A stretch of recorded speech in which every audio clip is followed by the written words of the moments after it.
LOL. You actually thought we'd miss Cabo for that? My sister's reply hit my screen like a slap. Mom chimed in next. Don't guilt us. This trip's been planned for months.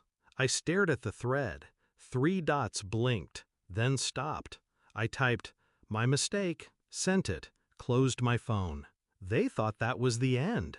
The thing about family is, they train you early on how much you're worth to them.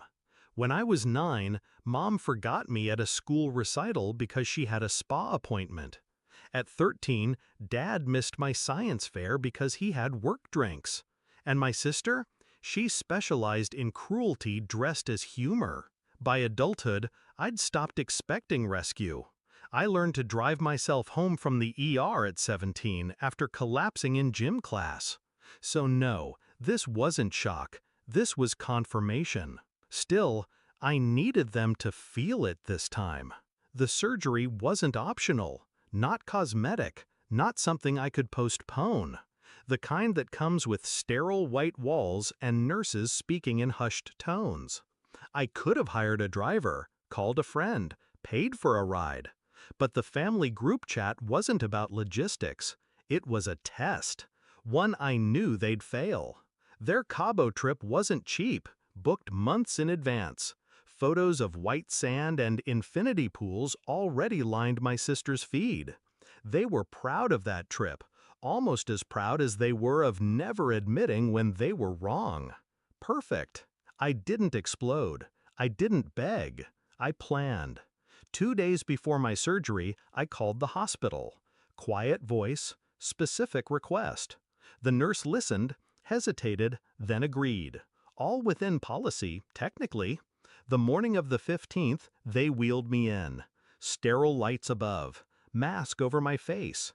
I drifted out thinking about ocean waves crashing into my sister's perfect vacation hair. They didn't hear from me for 24 hours. No texts, no calls, until the second day when the nurse made that call. I imagine my mom picking up in her resort suite, music thumping in the background. Mrs. Hale, this is Nurse Lopez from City General. I'm calling about your daughter. Pause. No, she's stable now, but there was a complication during surgery. We had to keep her overnight. She'll need someone to help her home once she's discharged this afternoon. Legally, she can't leave without a responsible adult to sign her out. I don't know exactly what was said next, but I know my mother. She would have turned, eyes wide, to my sister. Cabo sun still wet on their skin. The vacation suddenly tasting like salt and guilt.